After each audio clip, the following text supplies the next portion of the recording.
آزادی بیان،言论自由 free speech. John Naughton, you've written a book entitled From Gutenberg to Zuckerberg, What You Really Need to Know About the Internet. Yeah. What is the Internet? Technically, it's a network of networks, which is not very helpful to most people because they think it's a computer network. It was a system designed to link seamlessly as many computer networks as there were in the world, and that's what it does, broadly speaking. But in practice, it has become a kind of a nervous system for the planet, and that's where the problems start. Do you think the fact that so much of the growth is now in mobile and smartphones is transforming the character of the Internet? Yes. The reason is that, I mean, there are about 3 billion people at the moment using the network, of whom 1 billion access it using smartphones. But in the next decade, the best predictions are that another 2 billion people will join, in which case we will wind up with 5 billion people accessing the internet and using it. And the majority of them will do so via smartphones. And that's both understandable in the sense that that's the obvious way in which people in underdeveloped countries can get the kind of access they need.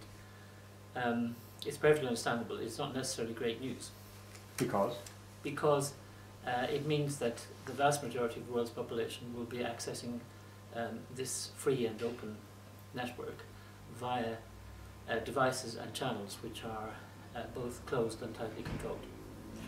So that Tim Berners-Lee vision of the World Wide Web as being something open to everyone, fully interconnectable, is arguably breaking down because people are getting it through their smartphone, through apps, through tethered devices, through carriers.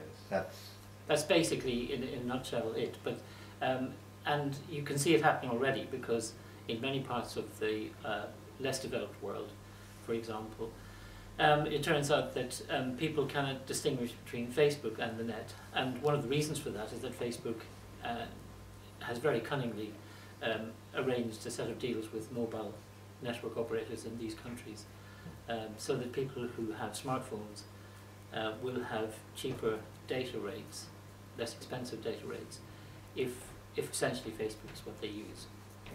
So in a sense they'll be enticed into and perhaps locked into this rather profitable walled garden, and unless they're especially persistent, they might not get out onto the open web, and that suits. Of course, Facebook is just one company that does that. Google, no doubt, will want to do the same, and it's a repetition of what we saw in the 1990s when, for example, AOL was a very big player, and AOL did not want to leave its subscribers outside its walled garden either. So, what we see here is a number of giant information companies, Facebook, Google, Amazon, perhaps Twitter, and some others, Yahoo, who have extraordinary power, arguably more power in different ways in many states. I've tried to characterize them as private superpowers. How would you characterize them? I think that's putting it a bit strong because they don't have any hard power. They have only soft power. But that can be very considerable when you think about information. I think it was Stephen Lukes who once defined power as having 3 dimensions. One is the ability to compel people to do what they don't want to do. The second one was to stop them doing what they wanted to do. And the third one was to influence or control the way they think. And the first 2 varieties of that are processes of states in general. The third one is where these new large corporations are beginning to have real power.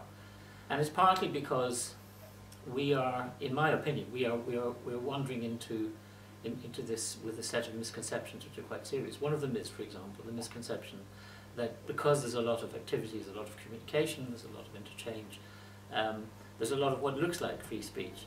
For example, on Facebook, we forget that this is essentially speech going on inside as it were, privately owned public space. It's a bit like free speech going on inside shopping malls, and we know that that's a very dodgy proposition in the long run. Particularly if the walls are invisible. Yes. Do you think that what is called Internet governance, in the sense of international organizations, conventions, networks, and so on, is capable of effectively addressing these issues, that is to say, regulating both the private powers and the states? Well, at the moment we do not have a system of internet governance which could do it. A big question is, could we design one? And secondly, even if we could design it, could we implement it? And both of those at the moment remain unsolved problems. And the answer to question number one is? The answer to question one... number one, that is to say, could we in principle design such a system? In principle, it's definitely possible to think of ways of devising a new form of governance for this network. I mean, what happened is that we evolved a kind of a governance system which was essentially a creature of the history of the network, because it originated in the United States and for a long time was dominated by the United States. And that kind of worked for a long time, but it's no longer credible when we have a truly global network, especially when we also have now understood that the United States in particular has not been, as it were, a flawless citizen in this area because of the revelations of Edward Snowden. So the problem has now become much worse, and if we don't find a way of addressing it, I think the consequences will, in the long run, the balkanization of the network. In other words, its division into subnets of various kinds. Which would be fine by China? Which would be fine by many parts of the world, but which would, in terms of the original promise of the internet, which was that it was a way of linking, and potentially linking, every free citizen in the entire world, that would be a disaster. What, in your view, it's a complex issue obviously, but briefly put, would be the right direction of travel for internet governance? Would it be to go towards the United Nations, the ITU? Well, the only organisation which has the kind of global reach and global credibility at the moment is the United Nations. There is, however, a really serious problem with it, which is that it is in many areas a woefully inadequate and ineffective institution. And we depend, our societies now depend on the network, really depend on it. And to entrust it to a body which is so sclerotic, so dominated by particular interest groups, dominated also by some countries more than others, and by countries which don't share the kinds of values that we would espouse for the network, I think it would be quite dangerous. If you wanted to be frivolous about it, you say that giving the internet to the United Nations would be like giving a clock to a monkey.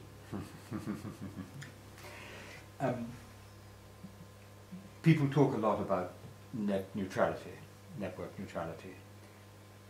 Would you agree with the proposition that most of the world today does not really enjoy net neutrality?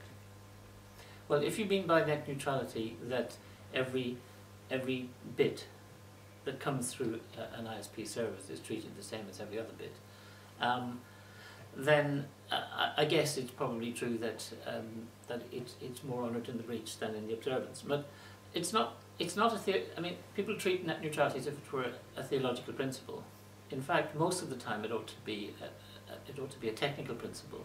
So, for example, some kinds of data streams, because of their nature, need to be treated differently from others, and that's fine. There's no controversy about that. In fact, and so that in some ways a network working efficiently would not be neutral towards every bit.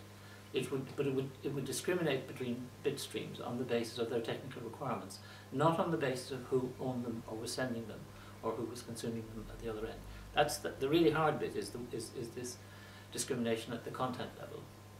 Do you think net neutrality is now very seriously under threat in the United States from Comcast and Verizon, a handful of other It has been under threat, but last week there was a really interesting development when Tom Wheeler, who's the chairman of the Federal Communications Commission, said that he was going to propose to the Commission that the way in which it regulates the internet is changed, so that ISPs become defined as telecommunications companies rather than as information providers. And if that happens, then at least the FCC will be in a position to implement net neutrality principles within the United States. Whether that carries over elsewhere, we'll have to see. But the Dutch government has already, for example, within Europe, the Dutch government has already legislated net neutrality onto its statute book. So, you know, it's an interesting time. But the power of example, if the United States remained, simplifying slightly, true to the principle of net neutrality, would be very important. That would be very significant. And of course, we've observed the effect of, quote, thought leadership by the United States in the past in other ways, like, for example, in intellectual property, where it has not been a beneficial example. But in this particular case, it may be that it's a good thing. Let me just in conclusion ask you about one other area, because I know you've done a lot of work on anonymity, which is one of the most disputed areas online, at once essential and dangerous. Essential for the dissident, extremely dangerous because it can be used by the paedophile. Is there anything that you can say on the basis of this major research project you've been doing on anonymity? Well, the part of the problem that we have looked at just now is the role of anonymity in the public sphere, and in particular in one little part of the public sphere, which is the commenting columns, as it were, or the commenting spaces on online publications. And we really wanted to test the proposition that the quality of the discourse improves if people are obliged to own their words, as it were.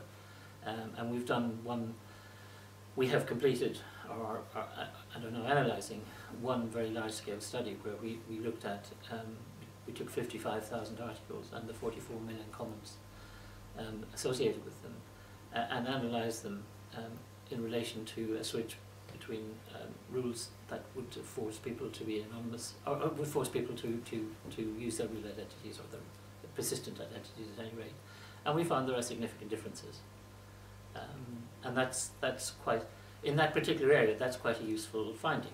But it doesn't cope with the bigger problem, which is. But if I may just interrupt that. But in general terms, the popular wisdom that anonymity leads to a decline in civility, and real name leads to more civility. For this particular test, for this particular experiment, yes, and it was in a sense a kind of controlled experiment, because we were looking at the Huffington Post, which is a very large and influential online publication. And the Huffington Post very obligingly did a controlled experiment for us, because on a certain day in December 2013 they changed their policy. And we were able to gather a large number of articles before and after the switch, and then look at the difference. And the differences are, some of them are entirely predictable. One of them is that the volume of commenting goes down when anonymity is not permitted. Many kinds of topics more or less disappear. But the really interesting thing is that also some topics don't change much. They retain the same level of volume. And some of them are quite serious. Climate change is one, for example. And I think also gay marriage was another. So, and there's some slight measurable improvement in the quality of the discourse. But that's harder to do with automated methods, but that's the sort of impression we get. We're still working on the data, so we don't know for sure, but that's what we found. What about persistent pseudonyms? That is to say, commenters who are identifiable, have a public profile over a period of time, but the name they are using is not the name on their passport. Well, that highlights a useful point, which is that in public discourse we tend to think about anonymity as an on-off thing. It's either on or it's off. But in fact, it ought to be seen across the spectrum. That's why, for example, we think in terms of persistent identities. That may not be a real identity, but if it's one you use all the time for a particular purpose in a particular public space, then that's probably okay. But we need to recognise that this lies on a spectrum, and that there are some cases where anonymity is really, really valuable for free speech, for liberty, for combating repression and injustice, and it's really important. So it's not one of those things where you can treat it as a theological principle. And the problem with lots of this stuff in relation to the net is we do treat it, we talk about it in theological terms, and we ought to be talking about it in pragmatic terms. Well, just last question, why is the debate so theological?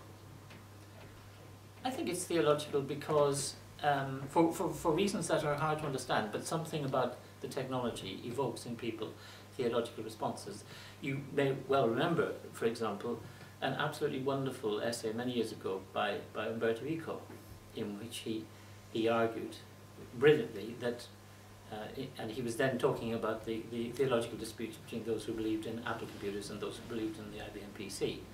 And he argued that the Apple, in fact, was a Catholic machine, because there was only one true way, and it was the one defined by Steve Jobs. Whereas the PC was a Protestant machine, because you had to find your own salvation. And I don't think much has changed. Protestant or Catholic, John? Well, I've always been a Catholic. John Naughton, thank you very much.